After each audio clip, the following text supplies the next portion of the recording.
Hey, how is everybody doing? All right. Hope everybody's doing well.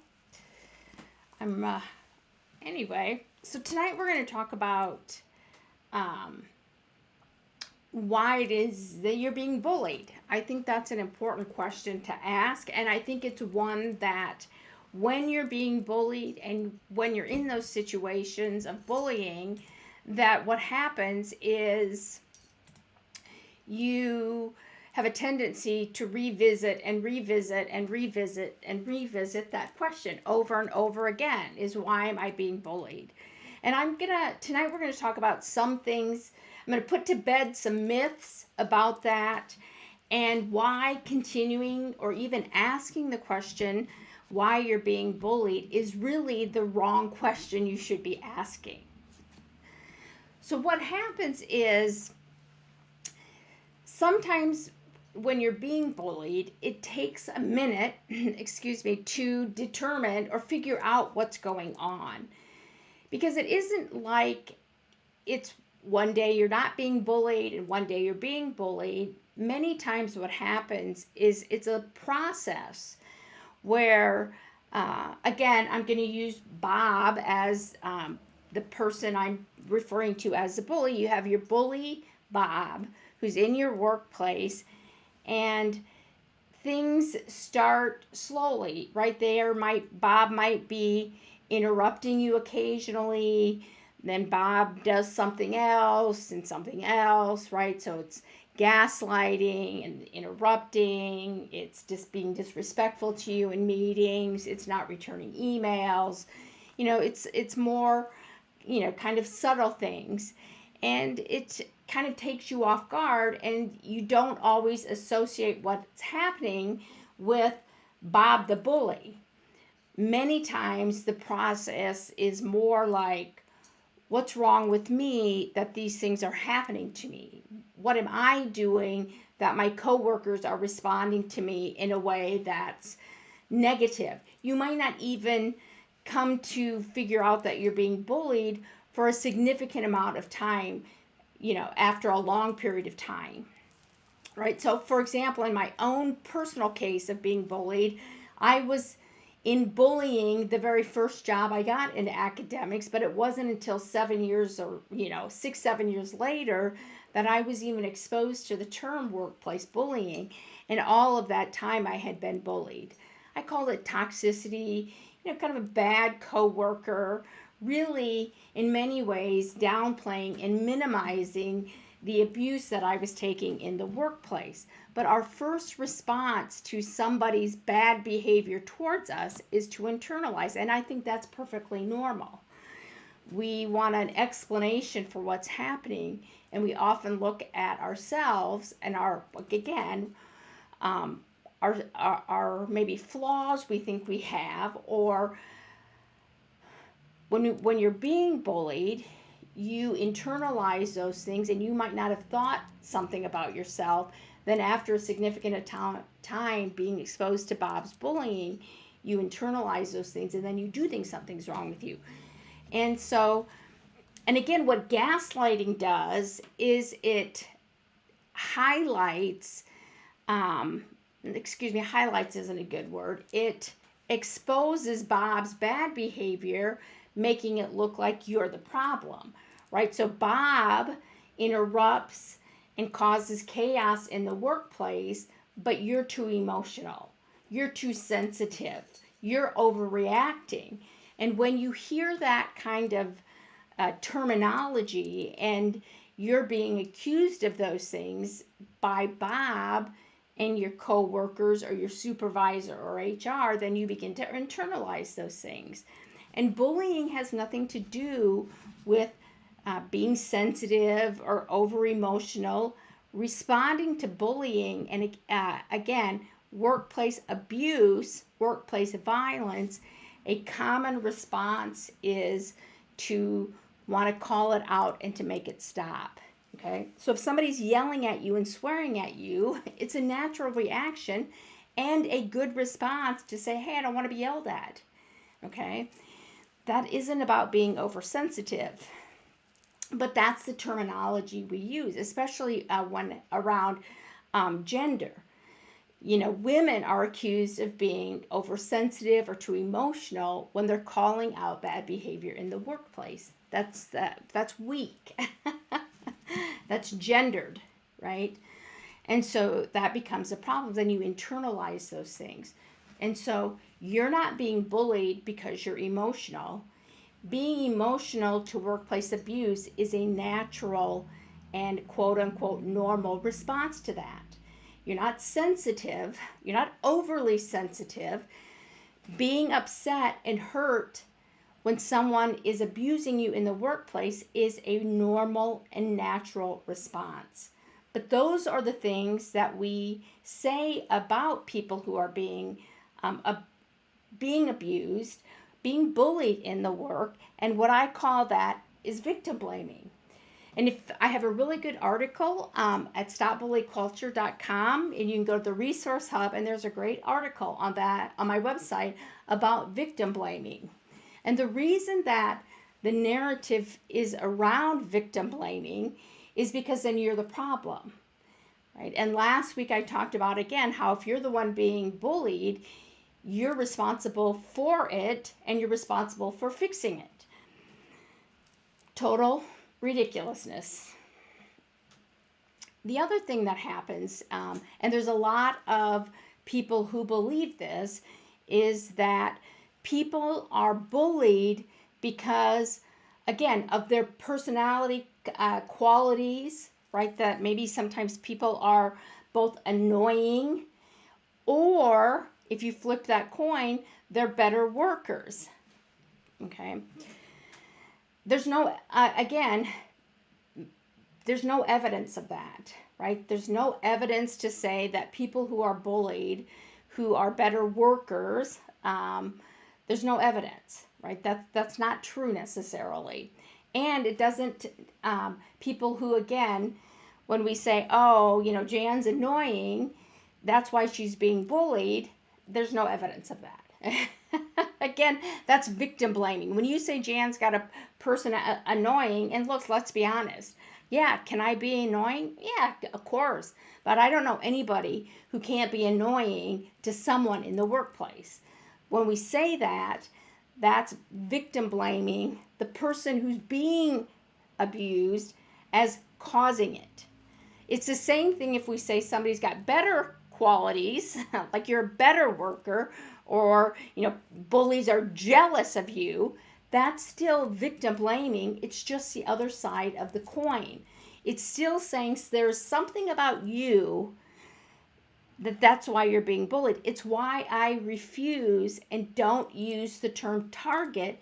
And whenever I hear that word target in response to somebody who's being bullied, it makes the hair on the back of my neck stand up, because again, what that word implies is that you came into the workplace, you had a bullseye on you, that's why you're being bullied. That's not true. And again, what it does is it makes you responsible for actions of another person who is Bob the bully. But it's a natural response for you, if you're being bullied, to blame yourself and internalize those things. So why am I being bullied is actually not the question you should be asking, nor is that the question HR should be asking, your supervisor should be asking. What they should be asking is, why is Bob bullying? Because you're being bullied because you have a bully in your work environment, and you have an organization that is allowing that to happen, right? Those two things are the reason you're being bullied. Bob's around, Bob's a bully, and your organization is allowing Bob to bully and not holding Bob accountable. It has nothing to do with you, okay? And the reason I think that is so important for people who are being bullied to understand is because getting you to self-blame getting your organization to blame you is part of how Bob gets to keep bullying. It's gaslighting. If you think you're the problem and you're asking, why am I being bullied, right, then you're actually playing right into Bob's hand, right? Because then you're focused on yourself and what you're doing wrong rather than on what Bob is doing wrong.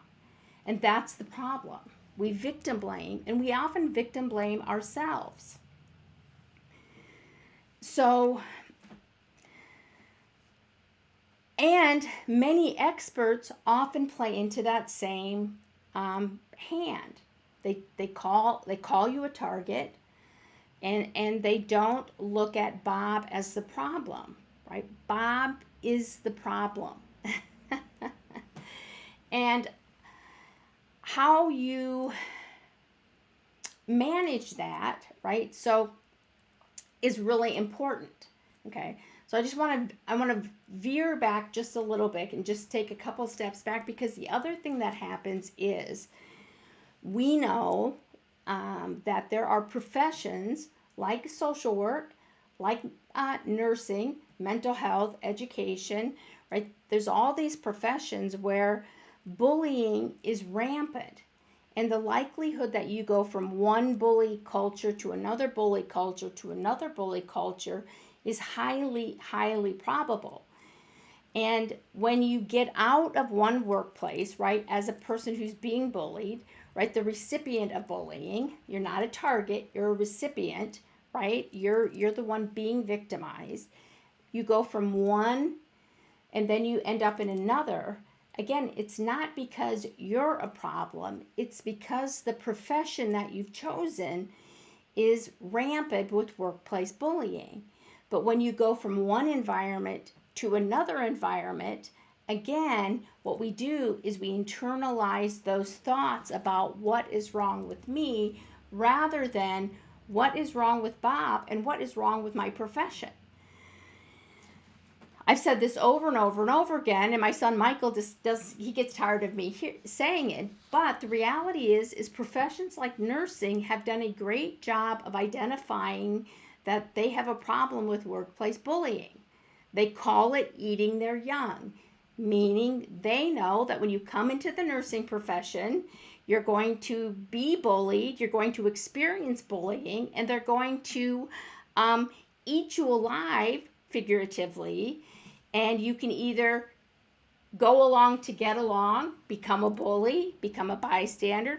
The likelihood that you'll experience bullying and be the recipient of bullying is very high. You'll switch off in those different roles. But if you can't handle it, then they'll eat you alive and you'll get out of the profession. A profession, I might add, that is desperate for good nurses. See the problem there? Again, it's not you, it's them. And so until we look at this as an external problem, as a serious social problem that it is, what we tend to do is we re-victimize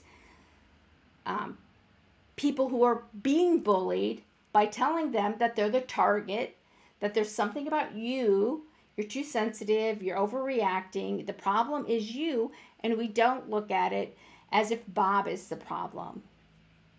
And so just like I said last week, then all the responsibility for fixing the problem lies with you, and you have zero power, again, another reality check, in fixing workplace bullying, because it's not an individual problem, it's a systematic problem.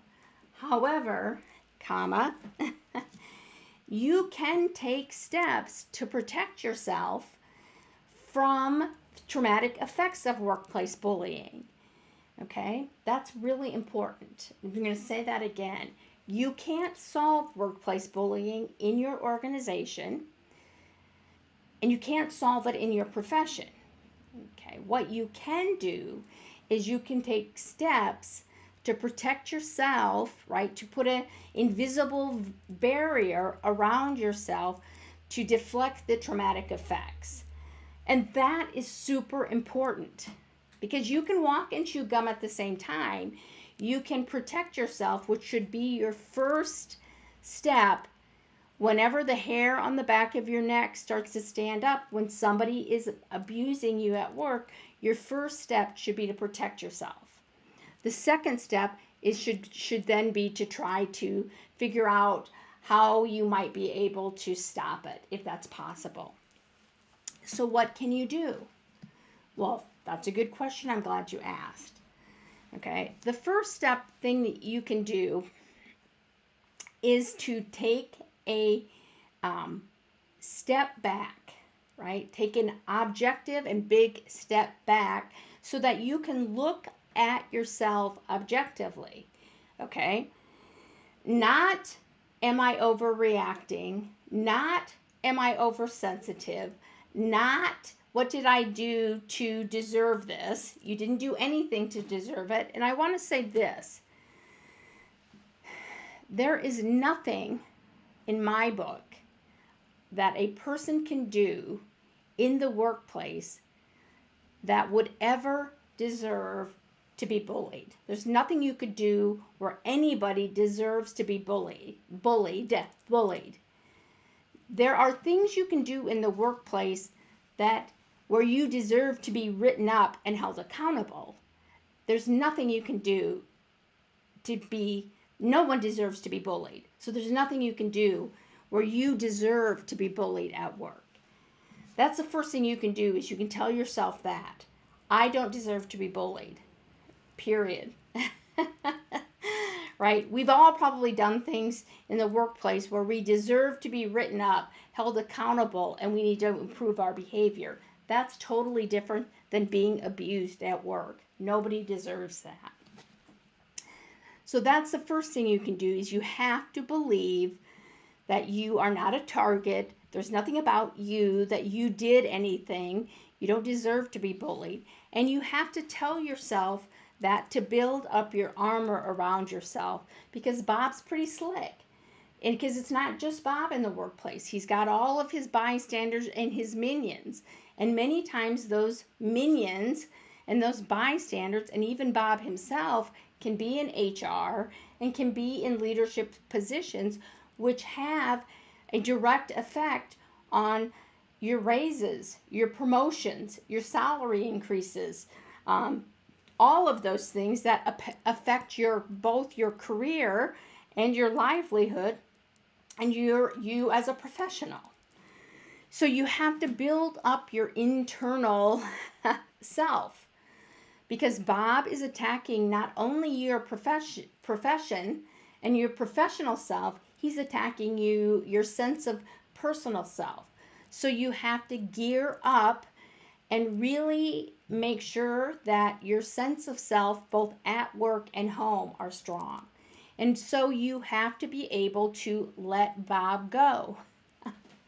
Literally and figuratively, maybe, right? But you have to be able to say, when you come home, you can't think about Bob, okay? You have to figure out a way to let Bob stay at work. Because if you let Bob come into your personal life at home and get into your thoughts and get into your thought patterns, and when you go to bed you think about Bob, and when you get up you think about Bob, right? Then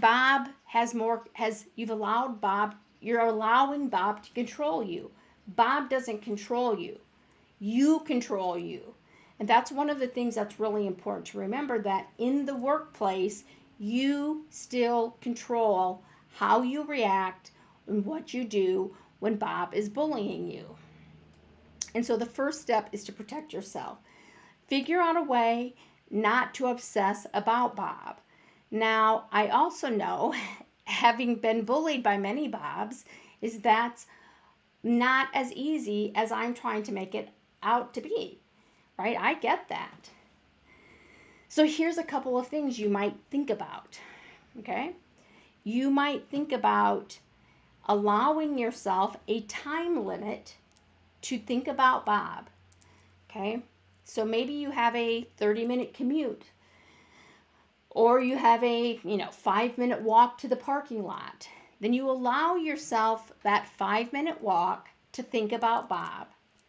You allow yourself the 30-minute car ride home to think about Bob, and then you visualize in your head taking Bob, folding Bob up, putting Bob in an envelope, dropping him in the mail slot on your way into your home.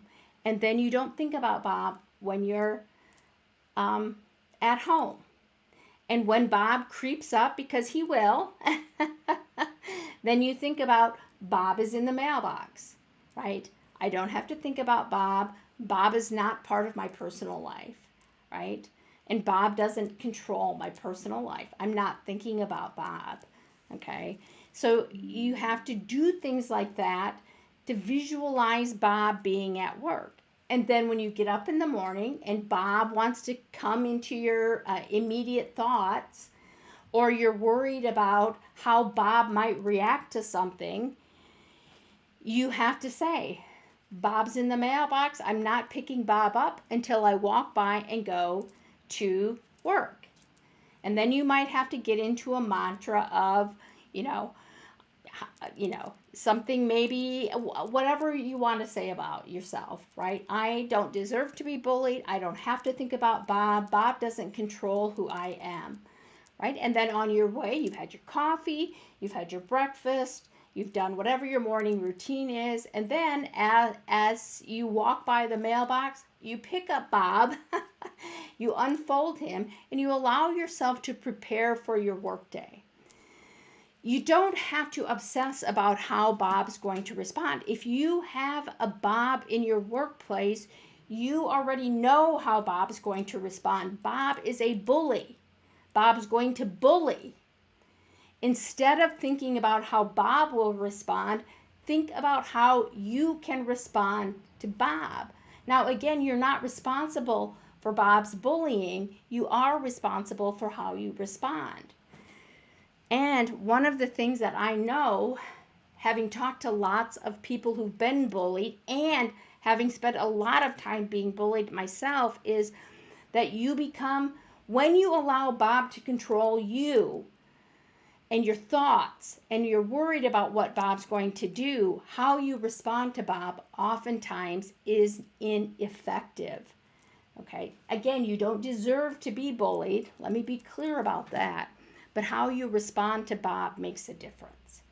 And you have to learn strategies and techniques on how to take the wind out of Bob's sails, rather than responding to Bob and engaging with Bob in a way that makes Bob want to bully more. Okay? And that's important. So, again, you did nothing to be bullied. You don't have a target on your back. You're not too emotional. You're not overly sensitive. You're responding with emotion and sensitivity because it's hurtful and painful to be bullied by Bob. That's a common and a normal response to abuse. Again, you're experiencing workplace violence. How are you supposed to respond to that, right? How should you respond to that? There's no right or wrong way to respond to workplace violence. And even if you did respond emotionally or sensitively, you don't deserve to be bullied at work. Nobody does. The problem at work is Bob. Bob, your workplace bully. Bob and his workplace bully friends. Bob and his workplace minions. Bob and the supervisor who won't hold Bob accountable. Bob and HR who won't hold Bob accountable. They are the problems. The reason you're experiencing workplace bullying is because you have a workplace bully in your environment, coupled with the fact that you have leadership and human resources who aren't holding Bob accountable. Now tell yourself that. Leave me a comment below about how you're going to keep Bob out of your personal life and how you're going to build up your armor around yourself. And remember that the question you should be asking yourself is not, why am I being bullied? The question that should be coming up in your mind is not why am I being bullied? It's why is Bob allowed to be a bully in your workplace? That's the right question. And that is a question, again, that needs a systematic, complex response. What your job is, if you are being bullied at work, is to do whatever you can to, again, put on a protective armor to reduce the traumatic effects from workplace bullying. And that is the most important thing because the effects are real and long term. And again, make sure that you tell yourself this whenever you need to, whenever the thought comes up in your mind, why am I being bullied? Again, you need to say, I don't deserve to be bullied. The problem in my workplace is not me, it's Bob. All right. Well, I hope everybody's doing well. Please let me know if you have any questions or comments. You can always message me directly, or you can email me at jan@stopbullyculture.com. And I would love it if you would give me a thumbs up and a like and do all those wonderful things. That helps me. And I really appreciate it. And I hope you, again, I hope you put on your protective armor so that Bob stays out.